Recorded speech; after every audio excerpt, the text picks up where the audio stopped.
I wanted to give you a quick look at this Himalayan salt lamp.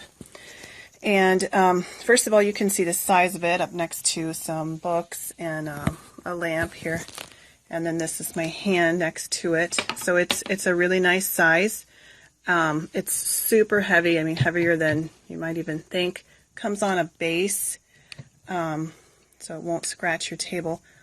And it's just a beautiful piece. And then one really nice feature about it is that it comes with a really nice dimmer switch. So that click was it turning on, and then it can gradually, there we go. So it can gradually come on, and you can make it as bright as you want.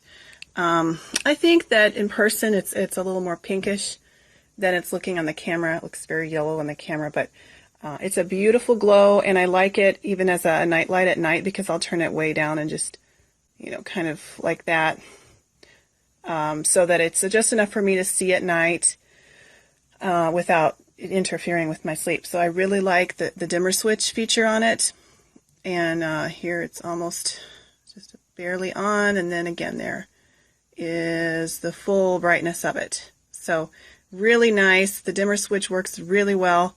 It's a great feature, and it's just a beautiful lamp. I love it.